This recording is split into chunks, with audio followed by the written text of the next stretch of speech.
Muy buenas, iniciamos otro Volver a Vos y hoy con nada más y nada menos que la aceptación, aceptar. Chao. ¿Por qué es tan importante la aceptación? Porque creo que gastamos mucha energía queriendo cambiar lo que no controlamos. Por eso voy a empezar con definir qué es la aceptación, porque a veces dicen, no, aceptar es resignar, ¿cómo voy a quedarme sin hacer nada? ¿No? Y no, son dos conceptos diferentes. Resignarme es quejarme, ¿no? Culpar al otro de la situación y yo quedar como víctima y no hacer nada. Eso es resignarme, ¿sí? Aceptar es muy diferente, porque aceptar es mirar lo que ves, aunque no te guste, sin culpar al otro y sin quedarme como víctima, y hacernos, que esto es clave, una pregunta de qué me enseña esta situación, qué me enseña esto que vivo. Esa pregunta cambia por completo y nos hace soltar lo que habitualmente resistimos, porque habitualmente resistimos a lo que es. ¿Qué te parece? Gracias. Y gracias por hablar de enseñar. Nuevamente caigo en esto de quién nos enseñó a no aceptar, quién nos enseñó a que las cosas que me gustan o no me gustan tienen más poder que las cosas tal cual son. Así que sí, al menos no sé si alguien nos enseñó, pero hemos adquirido esa adicción por controlar las cosas, la realidad, el mundo. Y, por supuesto, haciendo un subrayado de lo que dice Paula, de que no es resignarse. Por el contrario, es estar más activo con la vida, con el fluir de la vida. La aceptación es fluir. Es saber que hay un montón de cosas que no son como queremos, pero qué hermoso es que no queramos que algunas cosas sean así. Porque a veces interviene el miedo. El miedo nos imposibilita a crecer, a aprender, a desarrollarnos. Es natural en cada paso o proyecto nuevo que venga ese miedo. Pero nos tiene que hacer conectar con ese fluir, ese amor por la vida. Y la vida es mucho más que lo que queremos o no queremos. Así que como para empezar, aceptar es fluir, es, eh, es estar más activo y de la mano de la vida, de las cuestiones que van sucediendo. Esto conecta muchas veces el aceptar con ver actos que no deberían ser así, por ejemplo, actos de violencia. Justamente, si uno conecta desde la aceptación de que la vida trabaja con nosotros, desde ese fluir, está mucho más capacitado, con mucho más energía para accionar, por ejemplo, en actos de violencia, y transformar esa información de dolor, de odio, de agresividad, porque la comprendemos. Así que para comenzar quería asociar la palabra aceptación a la comprensión de que somos un engranaje más de la vida y si la escuchamos, actuamos mucho mejor. Eso me lleva a una frase de John Garriga que siempre la cito, que es el bienestar. ¿Cuál es la fórmula del bienestar?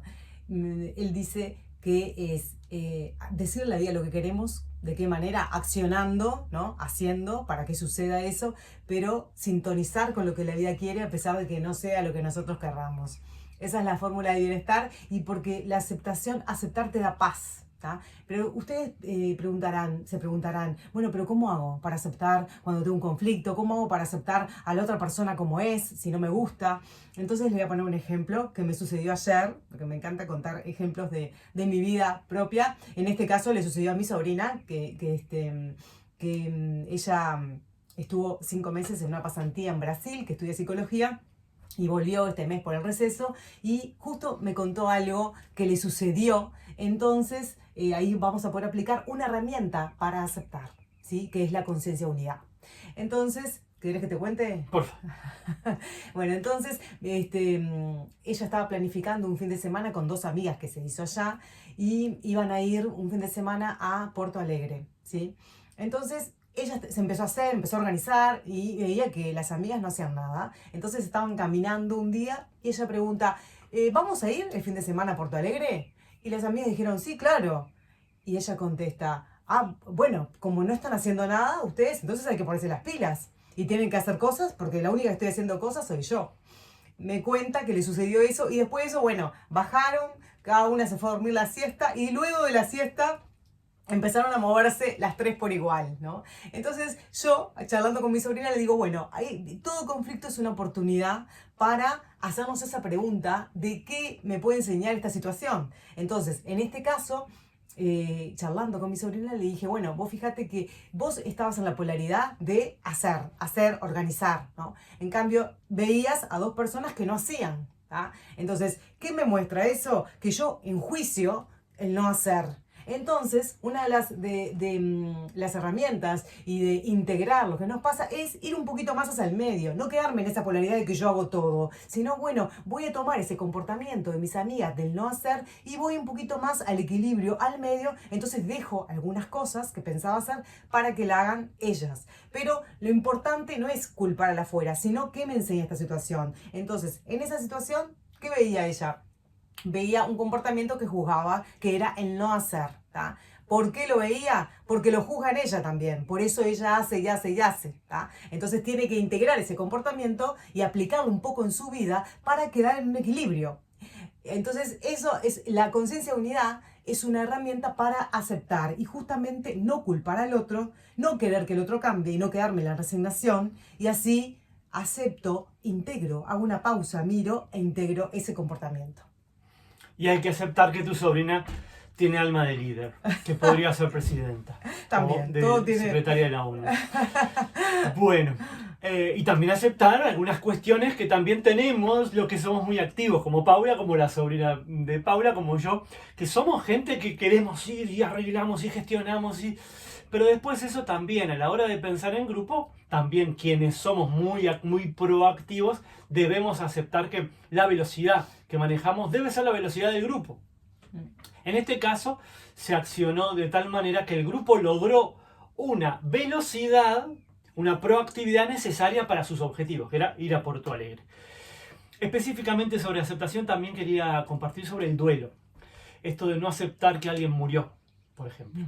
O no aceptar que un proyecto como una pareja, una familia o un trabajo no continúa. Rápidamente nos viene frustración en ese caso, nos viene angustia, pena, muchísimo dolor en el caso de una ausencia. Tenemos que aceptar que esa persona ya no está. Entendemos que puede haber algún símbolo que lo abracemos a esa persona, que se mantenga un hábito, un ritual, una medallita, una casa. Pero también seamos conscientes que eso nos puede estar deteniendo mucho. Y lo mejor que podemos hacer por una persona que ya no está es honrar esa vida que nos dio y continuar con la nuestra, de la mejor manera. Un duelo muchas veces estanca. Así que les proponemos esto, reconocer que esa persona ya no está en vida, ya no está. Le agradecemos los años que estuvo y la soltamos. Esa energía necesita ser soltada. Eso es aceptar los devenires de la vida. Y también un proyecto. Por ejemplo, yo quería ser futbolista. En este momento no miré ni el mundial. Pero hasta los 20 y algo quería ser el goleador del mundo. Y seguramente mi mente estuvo varios años cuando dejé de interesarme por ese sueño, todavía mandándome información para ser futbolista. Así que avisémosle a la mente es muy poderosa. Cuando una persona se muere, pasemos la angustia, pasemos el duelo, es fundamental llorar, embroncarse, es fundamental porque se habita el sentir. Pero cuando estemos prontos, soltemos y digámosle a la mente, que a la mente le quede clara que ya no está esa persona. Y lo mismo con un proyecto. Ya no quiero vivir en ese lugar, ya no quiero compartir esa pareja, ese sueño, esa familia. Ahora quiero hacer otra cosa y la mente lo tiene que entender, porque si no la mente te sigue mandando la información de antes. Y después no sabemos por qué no podemos salir de acá, no podemos continuar caminando con nuevos proyectos. Eso para mí es la mejor forma también de aceptar porque nos potencia. Sí, qué bueno, gracias por traer el duelo. recordé también que una de las herramientas también, justamente para aceptar una gran pérdida, algo que nos duele, un ser querido, es primero hacerle espacio al dolor, ¿no? Saber que vamos a sentir tristeza y tenemos que seguir con eso, convivir con la tristeza, aceptarla, no resistirnos a esa emoción. Y también hay algo que escuché de algunos autores, que cuando fallece alguien que queremos, por ejemplo, nosotros siempre, o hay comportamientos de esa persona que admirábamos y hay otros que rechazábamos, ¿no? Entonces, honrarla integrando los comportamientos que nos gustaban de esa persona, ¿no? Por ejemplo, esa persona era muy sociable, ¿no? Entonces, bueno, voy a incorporar eso que me gustaba de esa persona, que yo también lo tengo, pero lo tengo más guardado, y voy a empezar a ser más sociable, ¿no? Como tener eso es como quedarnos con un pedacito de eso que nos gusta, que nos gustaba de esa persona que ya no está, pero sí vive en nuestro corazón. Así que gracias por nombrar el duelo. Y bueno, yo para ir cerrando, hay algo que resistimos y que nos resistimos y que yo quizás es mi mayor resistencia en un momento de mi vida, fue que ya no podía seguir siendo la misma para seguir avanzando en mi vida. Tenía que seguir trascender algunas creencias, algunas cuestiones de mi personalidad, de mi ego, que para mí eran maravillosas y me recibieron en ese momento, pero tenía que disolverlas para poder seguir avanzando. Así que ahí les voy a resumir contándole el cuento del río, que es breve, y escuchen con atención. El río. Había una vez un río caudaloso que avanzaba con fuerza por su camino. Atravesaba montañas, rodeaba rocas, cruzaba pantanos y seguía adelante sin detenerse. Estaba orgulloso de ese río, porque esa era la forma en que siempre había conocido la vida. Un día llegó al desierto. Al principio intentó atravesarlo con la misma determinación de siempre. Corrió con más fuerza, empujó sus aguas hacia adelante y luchó contra la arena ardiente. Pero cuanto más avanzaba, más se debilitaba. El sol lo secaba y el desierto parecía absorber cada gota de su existencia. Desesperado, el río pensó: he superado tantos obstáculos, ¿por qué no puedo vencer este también? Entonces escuchó una voz suave que parecía venir del viento. Porque este desafío no puede ser superado por el río que has sido hasta ahora. ¿Qué quieres decir?, preguntó el río. Si dejo de ser río, desapareceré. No desaparecerás, respondió el viento. Te transformarás. El río sintió miedo. Durante toda su vida había creído que su identidad estaba en sus aguas, en su cauce y en su forma de avanzar. Sin embargo, comprendió que aferrarse a lo que era lo estaba condenando a desaparecer. Entonces decidió soltarse. Se entregó al sol y al viento. Poco a poco se elevó en forma de vapor, cruzó el inmenso desierto y al llegar al otro lado volvió a convertirse en lluvia. Sus gotas se reunieron nuevamente hasta formar un río más fuerte y sabio que antes. Y así comprendió una gran verdad. Para seguir viviendo, a veces no basta con avanzar. También es necesario transformarse. Lo mismo ocurre con los seres humanos. En cada etapa de nuestro desarrollo hay desiertos que no se pueden cruzar siendo la misma persona que fuimos. Crecemos cuando somos capaces de soltar viejas formas, viejas creencias y viejas versiones de nosotros mismos.